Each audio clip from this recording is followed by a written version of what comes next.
اعوذ باللہ من الشیطان الرجیم بسم اللہ الرحمن الرحیم الحمد للہ الذی لا یبلغ مدحته القائلون ولا یحصی نعماءه العادون ولا يؤدي حقه المجتهدون الذي لا يدركه بعد الهمم ولا يناله غوص الفتن الذي ليس لصفته حد محدود ولا نعت موجود ولا أجل ممدود ولا وقت معدود فطر الخلائق بقدرته ونشر الرياح برحمته الصلاة والسلام على سيد الأنبياء والمرسلين شفيع المذنبين أنيس الغريبين رحمة للعالمين أعني العبد المؤيد الرسول المصدد والمصطفى الأمجد أبا القاسم محمد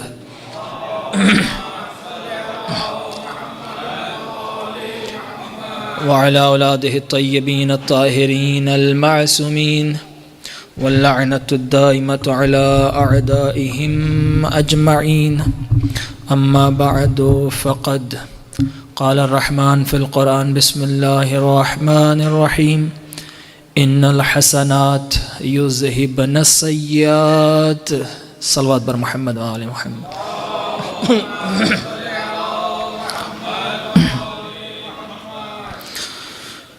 مومن کرام، سب سے پہلے خدا کی بارگاہ میں دعا گو ہیں کہ پروردگار عالم آپ تمام مومنین کا یہاں جمع ہونا اپنی بارگاہ میں عبادت شمار فرمائے۔ آج جن مومنین نے افطاری کا اہتمام کیا، پروردگار عالم ان کی اس عبادت کو اپنی بارگاہ میں قبول فرمائے۔ اس ذکر کے صدقے میں پروردگار ان کے مرحومین کی بخشش فرمائے۔ پروردگار عالم ہم سب کو جیسا وہ چاہتا ہے ویسا بننے کی توفیق عطا فرمائے۔ ہم سب کے والی و وارث یوسف زہرا کے ظہور میں تعجیل فرما۔ تمام دعاؤں کی قبولیت کے لیے بآواز بلند صلوات۔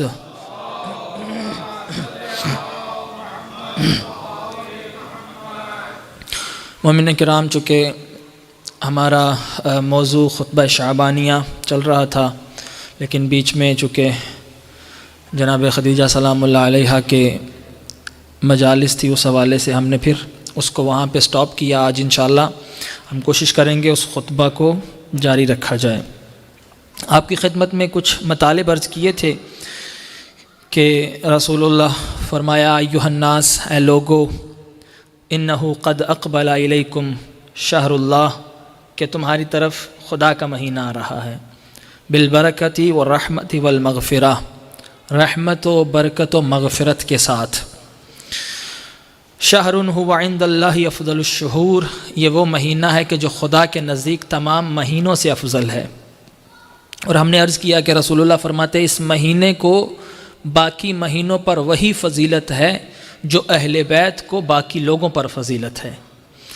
اور پھر فرمایا وَأَيَّامُهُ أَفْضَلُ الْأَيَّامِ وَلَيَالِيهِ أَفْضَلُ اللَّيَالِي وَسَاعَتُهُ أَفْضَلُ السَّاعَاتِ، اس کے دن باقی تمام دنوں سے بہتر، اس کی راتیں باقی تمام راتوں سے بہتر، اس کے لمحے تمام لمحوں سے بہتر۔ هو شہر دعیتم فیہ الی ضیافت اللہ، اور یہ وہ مہینہ ہے جس میں تمہیں خدا کی ضیافت میں بلایا گیا ہے، خدا کی مہمانی میں بلایا گیا ہے۔ وجعلتم فیہ من اہل کرامت اللہ، اور اس میں تمہیں اہل کرامت قرار دیا گیا ہے خدا کی طرف سے۔ اور کتنا خوبصورت جملہ، انفاسکم فیہ تسبیح ونومکم فیہ عبادہ وعملکم فیہ مقبول ودعاؤکم فیہ مستجاب۔ فرمایا جس میں تمہاری سانس خدا کی تسبیح، تمہارا سونا عبادت خدا، تمہارے عمل مقبول، تمہاری دعائیں مستجاب۔ فاسألوا اللہ ربکم بنیات صادقہ، لیکن شرط یہ ہے کہ سچی نیت کے ساتھ خدا سے مانگو، وقلوب طاہرہ، اور پاک دلوں سے، ان یوفقکم لصیامہ وتلاوت کتابہ، کہ وہ تمہیں اس مہینے میں روزہ رکھنے اور کتاب خدا کی تلاوت کی توفیق عطا کرے۔ اب اس خطبے کو آگے بڑھاتے ہوئے انشاءاللہ عرض کیا ہم نے کہ رسول اللہ نے فرمایا فَإِنَّ شَقِيَّ بدبخت ہے وہ شخص من حرم غفران اللہ فی هذا الشہر العظیم کہ جو ماہ رمضان کو بھی پائے لیکن پھر بھی اپنی بخشش نہ کروا سکے۔ وَاذْكُرُوا بِجُوعِكُمْ وَعَطَشِكُمْ فِيهِ جُوعَ يَوْمَ الْقِيَامَةِ وَعَطَشَهُ، فرمایا اس مہینے میں اپنی بھوک اور پیاس سے یوم قیامت کی بھوک اور پیاس کو یاد کرو۔ وَتَصَدَّقُوا عَلَىٰ فُقَرَائِكُمْ وَمَسَاكِينِكُمْ، اور اس مہینے میں صدقہ کرو، خیرات دو فقراء اور مساکین کو۔ وَقِّرُوا كِبَارَكُمْ وَارْحَمُوا صِغَارَكُمْ وَصِلُوا أَرْحَامَكُمْ، اور اس مہینے میں اپنے بزرگوں کا احترام کرو، بچوں پر رحم کرو اور صلہ رحمی کرو، اپنے رشتہ داروں سے صلہ رحمی کرو۔ یہاں تک ہم نے آپ کی خدمت میں ابھی تک عرض کیا۔ آگے رسول اللہ فرماتے ہیں وَاحْفَظُوا أَلْسِنَتَكُمْ، اور اس مہینے میں اپنی زبانوں کی حفاظت کرو۔ کس لیے؟ کیونکہ جب آپ روزہ رکھتے ہیں، اس لیے امام نے فرمایا تھا کہ کئی لوگ ایسے ہیں کہ جو روزہ رکھتے ہیں مگر انہیں بھوک اور پیاس کے علاوہ کچھ حاصل نہیں ہوتا۔ کیوں؟ کیونکہ لوگ سمجھتے ہیں روزہ ہے تو صرف کھانا پینا نہیں ہے، یعنی ہمارے شکم کا روزہ ہے، لیکن رسول اللہ کیا فرما رہے ہیں؟ وَاحْفَظُوا أَلْسِنَتَكُمْ، اپنی زبان کی حفاظت کرو۔ روزہ فقط تمہارے شکم کا روزہ نہیں ہے بلکہ تمہاری زبان کا بھی روزہ ہے۔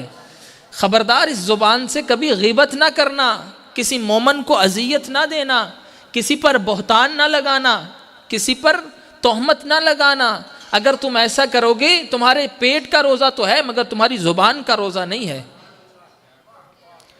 وَغُضُّوا عَمَّا لَا يَحِلُّ النَّظَرُ إِلَيْهِ، اور اپنی آنکھوں کو اس چیز سے بند کر لو جو تم پر حلال نہیں ہے۔ پس روزہ فقط شکم کا نہیں ہے، روزہ رکھ رہے ہو تو تمہاری زبان کا بھی روزہ ہے، تمہاری آنکھ کا بھی روزہ ہے۔ اور پھر فرمایا وَعَمَّ لَا يَحِلُّ الْإِسْتِمَاعُ عَلَيْهِ أَسْمَاعَكُمْ، اور جو تم پر حلال ہے فقط اس کو سنو، جو تم پر حرام کر دیا گیا اس کو خبردار نہ سننا۔ یہ نہ ہو کہ صرف شکم کا روزہ ہو، نہ تمہارے کان کا روزہ ہو، نہ آنکھ کا روزہ ہو، نہ زبان کا روزہ ہو۔ یعنی خدا چاہتا ہے کہ اگر تم نے روزہ رکھا ہے تو تمہارے پورے وجود کا روزہ ہو۔ اگر تم اس کی بارگاہ میں جھکتے ہو تمہارا سر نہ جھکے بلکہ تمہارا وجود کے ساتھ تمہارا اختیار بھی خدا کی بارگاہ میں جھکنا چاہیے۔ یعنی جب تم جھک رہے ہو یہ نہ ہو کہ تمہارا فقط سر اس کی بارگاہ میں جھک رہا ہو، جب تم جھک رہے ہو تو تم اپنے پورے وجود اور اختیار سے اس خدا کے آگے کہو کہ خدایا میرا وجود تو کیا میری روح بھی تیرے آگے کچھ نہیں ہے، میں سارا کا سارا تیرے آگے جھک رہا ہوں، میں اپنے اختیار سے تیرے آگے جھک رہا ہوں۔ اور پھر فرمایا یتحنن علی ایتامکم، فرمایا تحننوا علی ایتام الناس، لوگوں کے یتیموں پر رحم کرو، ان کے ساتھ محبت سے پیش آؤ۔ کس لیے؟ یتحنن علی ایتامکم، تاکہ تمہارے یتیموں کے ساتھ محبت سے پیش آیا جائے کہ کل جب تم اس دنیا سے جاؤ اگر آج تم کسی کے یتیم کے سر پر دست شفقت رکھو گے تو کل تمہارے بچوں کے سر پر کوئی ہاتھ رکھنے والا ہوگا۔ وَتُوبُوا إِلَى اللَّهِ مِن ذُنُوبِكُمْ، آج انشاءاللہ جس موضوع پر گفتگو کرنی ہے وَتُوبُوا إِلَى اللَّهِ مِن ذُنُوبِكُمْ، اور اپنے گناہوں سے خدا کی بارگاہ میں توبہ کرو۔ دس از ویری امپورٹنٹ ٹاپک کہ خدا فرما رہا ہے کہ یہ مہینہ کس چیز کا مہینہ ہے؟ مغفرت کا، اپنے گناہوں سے توبہ کرنے کا مہینہ ہے۔ توبہ یعنی کیا عزیزان محترم؟ آپ نے بہت مرتبہ سنا ہوگا، بہت سادہ ٹاپک ہے، لیکن سب سے مہم ترین جو موضوع ہے وہ یہ توبہ کا موضوع ہے۔ کبھی کبھی ہم اس کو بہت لائٹ لیتے ہیں کہ توبہ یعنی بس ہم ایک دفعہ زبان سے استغفر اللہ کہہ دیا بس توبہ ہو گئی۔ انسان کا ہر عمل اس کا ایک اثر ہے، ہر ایکشن کا کوئی نہ کوئی ریاکشن ہوتا ہے۔ آپ جو بھی کام کرتے ہیں اس کا کوئی نہ کوئی ریئیکشن ہوگا، اثر ہوگا. مثال کے طور پر آپ کسی جگہ گئے، آپ کو بہت پیاس لگی تھی، آپ کسی کے گھر گئے، وہاں دیکھا ایک گلاس میں پانی پڑا ہے، آپ نے اٹھا کے فوری پی لیا. یہ آپ کا عمل ہے کہ آپ نے پانی پی لیا، آپ کو پیاس لگی تھی. اب آپ کو بعد میں معلوم ہوا کہ وہ پانی زہر والا پانی تھا، مسموم تھا، اس میں زہر تھی. اب آپ کیا کریں گے؟ آپ نے ایک عمل کیا ہے، اس عمل کا کوئی نہ کوئی ریئیکشن تو ہوگا. اب عقل یہ کہتی ہے کہ اس ریئیکشن کو روکنے کے لیے کوئی عمل کرو. جو آپ نے عمل کیا ہے اس کے اثر کو روکنے کے لیے کچھ کرنا ہوگا. اگر صاحب عقل ہوگا تو کیا کرے گا؟ فوری ڈاکٹر کے پاس جائے گا. اگر بے وقوف ہوگا، عقل نہیں ہوگی، تو وہیں بیٹھ جائے گا، انتظار کرے گا کہ دیکھتے ہیں کیا ہوتا ہے. لیکن صاحب عقل اپنے عمل کے اثر کو روکنے کے لیے کیا کرے گا؟ فوری ڈاکٹر کے پاس جائے گا. اب ڈاکٹر کے پاس پہنچا، ڈاکٹر اسے دیکھ کے کیا کہے گا کہ بھائی اگر اس عمل کو، اس کے اثر سے بچنا چاہتے ہو تو فوری تمہارا اسٹمک واش کرنا پڑے گا. یعنی ہر عمل کا کوئی نہ کوئی اثر ہوتا ہے. Your every action has a reaction. اس ریئیکشن کو روکنے کے لیے انسان کیا کرتا ہے؟ انسان کوئی عمل کرتا ہے. اسی طرح سے گناہ ہے. ہر گناہ انسان کا اس کی زندگی پر اثر انداز ہوتا ہے. اس اثر کو روکنے کے لیے اللہ نے انسان کے لیے توبہ کا دروازہ بنایا ہے. اس عمل کے اثر کو روکنے کے لیے انسان کے لیے اللہ نے کیا بنایا ہے؟ توبہ کا دروازہ. دیکھیں، خدا نے انسان کو پاک خلق کیا ہے، ظاہر میں بھی اور اس کا باطن بھی پاک بنایا ہے. ایک نظام کے تحت بنایا ہے. یہ کائنات کا ہر عمل بھی ایک نظام کے تحت چل رہا ہے. اب جب اس پاک کائنات میں اللہ نے تمہیں بالکل گناہوں سے صاف پیدا کیا، جب انسان کوئی عمل کرتا ہے تو وہ عمل، انسان کا گناہ انسان کے ظاہر پہ بھی اثر کرتا ہے، انسان کے باطن پہ بھی اثر کرتا ہے. وہ گناہ انسان کے باطن میں کیا کرتا ہے؟ آپ کی روح کو آلودہ کر دیتا ہے، جس کو خدا نے مطہر بنایا تھا. کہ جسے اللہ کہتے ہیں کل مولود یولد علی فطرت الاسلام، ہر بچہ ہم فطرت اسلام پر پیدا کرتے ہیں، ہم اسے مطہر پاک پیدا کرتے ہیں. لیکن وہ آ کر یہاں پر دنیا کی آلودگی میں اتنا کھو جاتا ہے، اپنا باطن بھی آلودہ کر لیتا ہے، اپنا ظاہر بھی آلودہ کر لیتا ہے. اس گندگی سے نکالنے کے لیے، اس اثر سے بچانے کے لیے اللہ نے کیا؟ توبہ کا دروازہ بنایا. اور توبہ بھی پھر دو طرح سے توبہ ہوتی ہے قرآن کی روح سے. قرآن کہتا ہے کہ وہ لوگ وَمَن يَعْمَلْ، کہ جن لوگوں نے اپنے نفسوں پر ظلم کیا یا گناہ کیا، وہ کیا کرتے ہیں؟ ثُمَّ يَسْتَغْفِرُ اللَّهُ، وہ اللہ سے توبہ کرتے ہیں، استغفار کرتے ہیں. یجد اللہ، تو وہ اللہ کو پاتے ہیں کہ وہ اللہ معاف کرنے والا اور توبہ کو قبول کرنے والا ہے. بس ایک توبہ کا راستہ کیا ہے؟ استغفار کرنا. کہ انسان اگر کوئی گناہ کرتا ہے تو استغفار کرے، توبہ کرے. دوسرا دروازہ کیا اللہ نے بتایا؟ فرمایا ان الحسنات یذہبن السیئات، کہ دوسرا توبہ کا دروازہ یہ ہے کہ تم نے کوئی گناہ کیا ہے، اب اس کے مقابلے میں تم نیکیاں کرو، اچھائیاں کرو، تمہاری اچھائیاں تمہارے گناہوں کو مٹا دیں گی. بس دو دروازے توبہ کے، ایک کیا ہے؟ ان الحسنات یذہبن السیئات، دوسرا استغفار کا دروازہ. جیسے مثال کے طور پر آپ نے کسی کا دل دکھایا ہے، کسی کی دل آزاری کی، کسی پر تہمت لگائی ہے، والدین کی نافرمانی کی ہے. اب والدین کے پاس جاؤ اور جا کر ایک تو ان سے معافی مانگو اور ان کے ساتھ اتنی اچھائی کرو کہ تمہارے گناہ نیکیوں میں تبدیل ہو جائیں. ایک شخص آیا رسول اللہ کی بارگاہ میں، آ کر کہنے لگا یا رسول اللہ میں بہت گنہگار ہوں، کیا میری توبہ ممکن ہے؟ فرمایا کہ تمہارے والدین زندہ ہیں؟ کہا جی یا رسول اللہ. فرمایا تمہارا والد؟ کہتا میرا والد زندہ ہے. فرمایا جاؤ اور اس کے ساتھ جا کے نیکی کرو، اس کے ساتھ جا کے بھلائی کرو. وہ شخص پلٹ گیا یہ سن کر.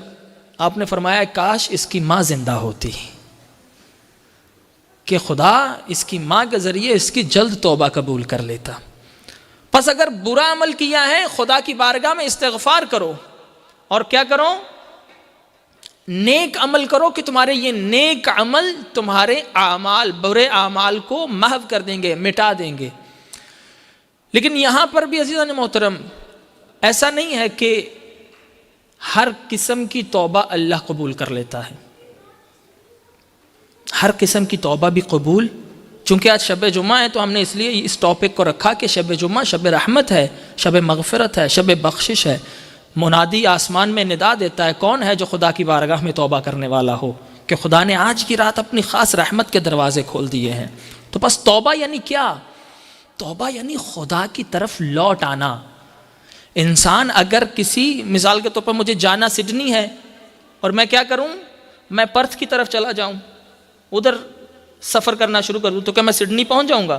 نہیں پہنچوں گا، کیونکہ جانا مجھے اور طرف ہے اور جا میں اور طرف رہا ہوں. توبہ یعنی کیا؟ کہ آپ جتنا راستہ غلط آگے بڑھ چکے ہو وہ راستہ واپس آ کر اپنی منزل کی طرف جاؤ. یہ ہے توبہ. یعنی تم جتنا گناہ میں آگے بڑھ چکے ہو وہاں سے واپس ہو کر خدا کی طرف اپنا راستہ شروع کرو، خدا کی طرف لوٹ آنا. اور یہ کتنی امپورٹنٹ ہے توبہ. آپ صلوات پڑھیے، میں ایک روایت آپ کی خدمت میں پیش کرتا ہوں.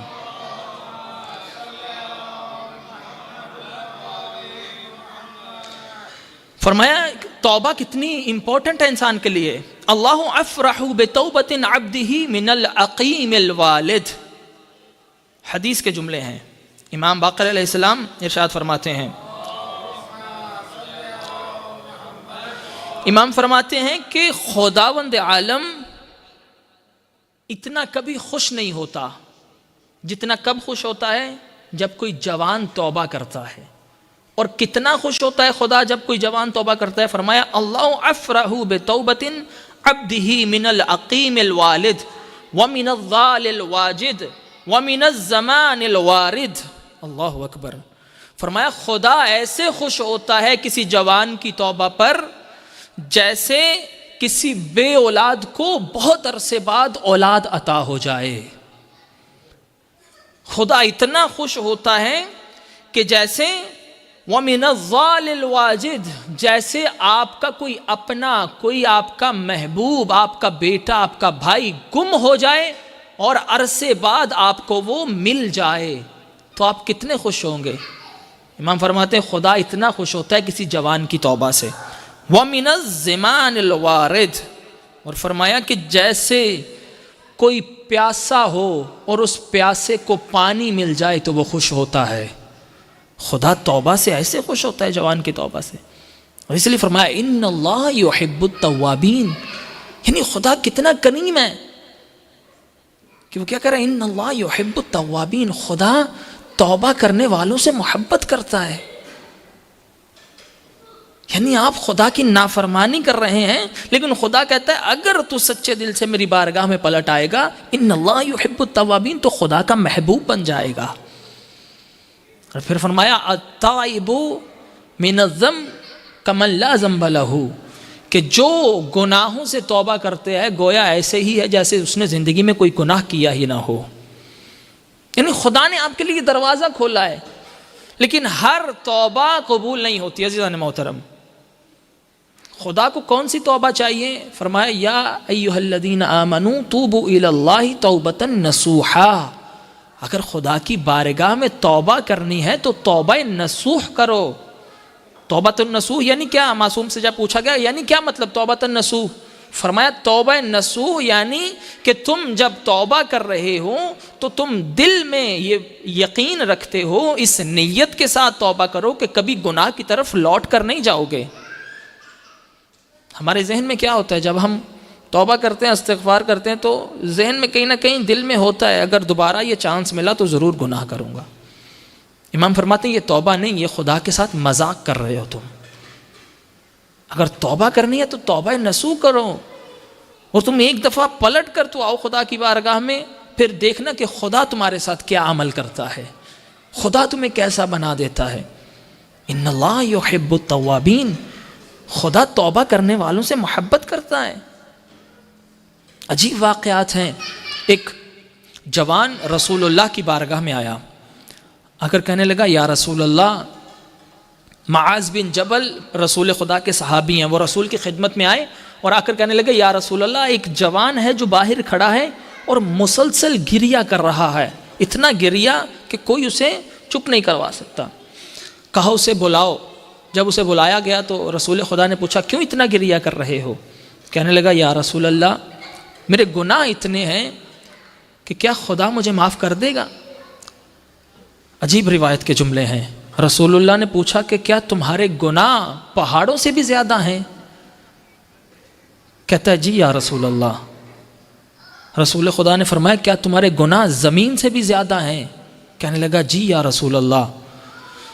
رسول خدا نے غضب میں آئے اور فرمایا کہ کیا تمہارے گناہ بڑے ہیں یا خدا کی ذات بڑی ہے؟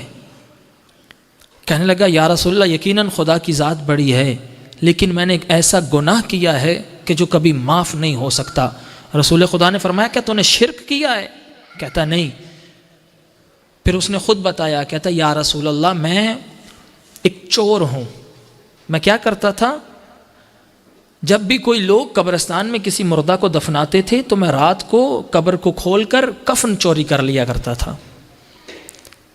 کہتا یا رسول اللہ، ایک دن جب میں نے قبر کو کھولا اور کفن چورانے لگا تو دیکھا ایک جوان عورت ہے۔ کہتا ہے مجھ پر شیطان غالب آ گیا اور میں نے بدفعلی اس کے ساتھ کر لی۔ اتنا کہنا تھا کہ رسول اللہ جلال میں آ گئے، کہا دور ہو جاؤ میری نگاہوں سے، یہاں سے چلے جاؤ اس سے پہلے کہ تم پر عذاب آئے اور ہم پر بھی عذاب آ جائے۔ اب یہ مسلسل گریا کر رہا ہے، مسلسل گریا کر رہا ہے۔ اس نے کیا کیا کہ رسول کی بارگاہ سے تو نکل گیا، اس نے اپنے گلے میں زنجیر ڈالی، اپنے آپ کو سخت لباس پہنایا اور پہنا کر روایتیں کہتی ہیں اسی طرح روتا ہوا یہ جنگلوں میں نکل گیا۔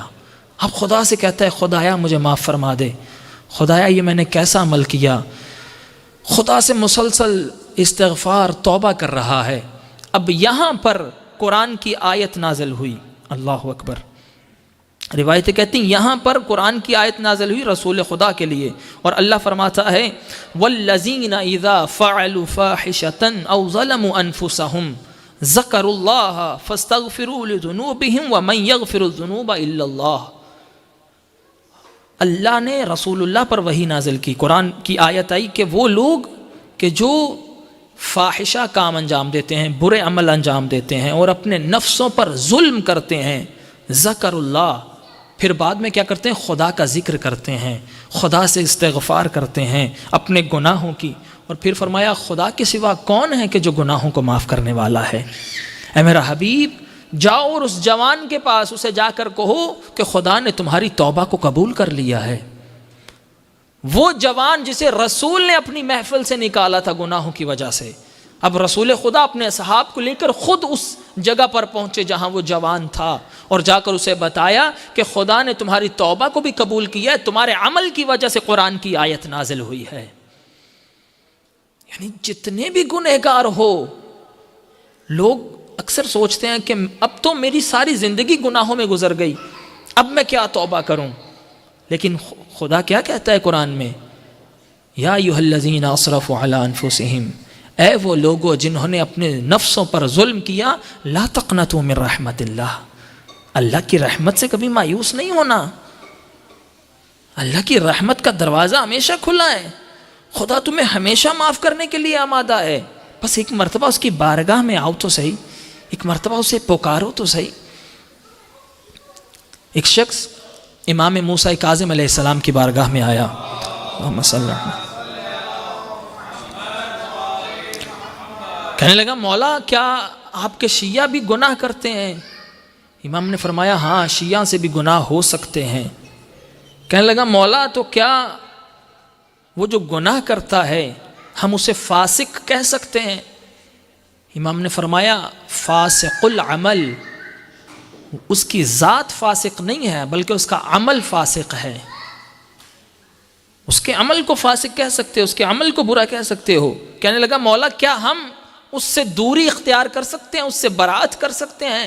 امام نے فرمایا ہاں، اس کے عمل سے برات کرو، بلکہ اس کی ذات سے دوری اختیار نہ کرنا، اس کے عمل کو برا کرو۔ فرمایا اس لیے کہ طیب الروح، ہمارا چاہنے والا اس کی روح طیب ہوتی ہے، اس کا دل طیب ہوتا ہے، کہ جس کا دل محبت علی و اہل بیت سے سرشار ہو، وہ دل کیسے ناپاک ہو سکتا ہے؟ فرمایا کیونکہ وہ طیب الروح ہے، ہمارا شیعہ اس کی روح کو اللہ نے پاک بنایا ہے۔ شیطان کے دھوکے میں آ کر وہ عمل تو فاسق انجام دے سکتا ہے، مگر اس کی روح ہمیشہ اسے اہل بیت کی طرف کھینچتی ہے۔ اس لیے امام نے فرمایا کسی گناہ کرنے والے کے ذات سے جو ہے وہ نفرت نہیں کرو، اس کے عمل سے نفرت کرو، کیونکہ یہ دل میں جو اہل بیت کی محبت ہے، یہ کسی بھی مقام پر آ کر تمہیں لعنت اللہ سے علیہ السلام بنا سکتی ہے۔ اور یہی ہوا کربلا میں کہ ساری زندگی کے جو حر یزید کی طرف رہا، جو اہل بیت کے مقابل تھا، آخری لمحے میں آ کر ایک ایسی اہل بیت کی محبت کی چنگاری تھی جس نے حر کو یزید سے حسین کے خیمے میں لا کے کھڑا کر دیا۔ یعنی آپ کے دل میں یہ جو محبت اہل بیت ہے، فرمایا طیب الروح ہے ہمارا چاہنے والا، یہ ہماری محبت اسے خدا کی طرف لے آتی ہے، ہماری محبت اسے نیک بنا دیتی ہے۔ اس لیے عزیزان محترم، خدا کی بارگاہ میں ہمیشہ توبہ کا دروازہ کھلا ہے، کبھی اپنے آپ کو اس کی رحمت سے دور نہیں کریے۔ اس لیے امام فرماتے ہیں کہ مایوسی خدا کی رحمت سے مایوسی شرک ہے۔ تم ایک مرتبہ خدا کی بارگاہ میں آ کر تو دیکھو، ہمارا عمل، یہ جو ہم دعائے کمیل میں پڑھتے ہیں، امیر کائنات کیا فرماتے ہیں؟ اللہم اغفر لی الذنوب التی تحتک الاسم تحبس الدعاء تنزل البلاء، کہ خدایا میرے وہ گناہ معاف کر دے کہ جو بلاؤں کو نازل کرتے ہیں، میرے وہ گناہ معاف کر دے کہ جو نعمتوں کو تبدیل کر دیتے ہیں، میرے وہ گناہ معاف کر دے جو عزت کو چاک کر دیتے ہیں، جو میری عصمت کو پامال کر دیتے ہیں۔ یعنی ہر گناہ کا اس اثر ہے۔ کوئی گناہ ایسے ہیں کہ جو توبہ کو قبول نہیں ہونے دیتے، کوئی گناہ ایسے ہیں جو دعاؤں میں حجاب بن جاتے ہیں، مولانا ہماری دعا قبول نہیں ہو رہی، کیونکہ ہمارے گناہ ایسے ہیں کہ جو ان دعاؤں کو اوپر نہیں جانے دیتے۔ معاشرے میں ہماری ذلت کا سبب کیوں بنتا ہے؟ آپ دیکھتے ہیں کتنے باعزت لوگ، کچھ نہ کچھ ایسا ہو جاتا ہے، کوئی ایسی چیز ان کی وائرل ہو جاتی ہے کہ ان کی عزت خراب ہو گئی۔ کیوں؟ یہ ہمارے اعمال ہیں۔ اس لیے قرآن کہتا ہے ظہر الفساد فی البر والبحر بما کسبت ایدی الناس، کہ یہ جو اس دنیا میں فساد برپا ہو رہا ہے، یہ جو اس دنیا میں جو کچھ برائی ہو رہی ہے، یہ انسانوں کی وجہ سے ہے، خدا کی طرف سے کچھ نہیں ہے۔ یعنی ہمارے اعمال ہیں۔ خدا پکار رہا ہے ہمیں کہ میرا بندہ، یہ مہینہ تجھے میں نے اپنی ضیافت میں بلایا ہے، تجھے اپنی مہمانی میں بلایا ہے، میں تجھ سے محبت کرتا ہوں۔ بس آخری واقعہ اور آپ کی زحمت تمام کروں، خدا کتنا اپنے بندے سے محبت کرتا ہے۔ حضرت موسیٰ علیہ السلام کے پاس ان کی قوم آئی اور آ کر کہنے لگی، اے نبی اللہ، بہت قحط ہے، ہم لوگ قحط سالی سے، خشک سالی سے مر رہے ہیں، لوگوں کی زمینیں برباد ہو گئیں، کھانے کو کچھ نہیں ہے، اناج نہیں ہے، اب دعا کریے کہ خدا بارش نازل کرے اور یہ قحط ختم ہو جائے۔ حضرت موسیٰ تمام قوم کو لیا اور کہا کہ میں دعا کروں گا، تم سب آمین کرنا۔ نماز پڑھ کر جو ہے وہ حضرت موسیٰ دعا کی، مگر بارش نازل نہیں ہو رہی۔ کئی دن تک حضرت موسیٰ دعا کر رہے ہیں، نبی ہیں خدا کے، اولو العزم پیمبر ہیں، مگر دعا قبول نہیں ہو رہی۔ حضرت موسیٰ نے پوچھا، یا اللہ یہ کیا ماجرا ہے کہ موسیٰ کی دعا قبول نہیں ہو رہی؟ کہا ہے موسیٰ، تمہاری امت میں ایک ایسا جوان ہے کہ جو بہت گنہگار ہے، جب تک وہ جوان اس امت سے نکل نہیں جاتا تمہاری دعا قبول نہیں ہوگی۔ حضرت موسیٰ نے اعلان کیا کہ خدا کی طرف سے جواب آیا ہے کہ جب تک وہ جوان اس امت سے نہیں نکلے گا دعا قبول نہیں ہوگی۔ اب یہ جملہ کہنا تھا، روایتیں کہتی ہیں جو جوان گنہگار تھا وہ جانتا تھا کہ میں گنہگار ہوں، اب اس نے سوچا کہ اگر میں اس مجمع سے اٹھ کر جاؤں گا تو میری عزت پامال ہو جائے گی، سب لوگ پہچان لگیں کہ یہ گنہگار ہے۔ وہیں بیٹھے بیٹھے خدا کی بارگاہ میں ندامت اور شرمندگی اس نے محسوس کی، خدایا مجھے معاف فرما دے، اگر میں اب اٹھوں گا تو میری عزت پامال ہو جائے گی۔ اتنا اس کا صرف سوچنا تھا، خدا کی بارگاہ میں شرمندہ ہونا تھا، دل میں پشیمانی آئی تو بارش نازل ہو گئی۔ اب حضرت موسیٰ نے کہا پروردگارا یہاں تو نہ کوئی اٹھا ہے نہ کوئی گیا ہے، تو اب بارش کیوں آ گئی؟ کہا ہے موسیٰ وہ جو بندہ جو گنہگار تھا اب وہی بندہ سب سے زیادہ میرا محبوب بن چکا ہے۔ کہا پروردگارا مجھے بتا تو صحیح وہ کون تھا؟ کہا موسیٰ میں نے تو تجھے اس وقت نہیں بتایا جب وہ گنہگار تھا کہ وہ کون ہے، اب کیسے بتا سکتا ہوں جب کہ وہ میرا محبوب بن چکا ہے، جب کہ وہ میرا محبوب بن چکا ہے۔ خدا ہمارے انتظار میں ہے کہ کوئی میرا بندہ میری بارگاہ میں آئے اور خدا اسے عطا کرے۔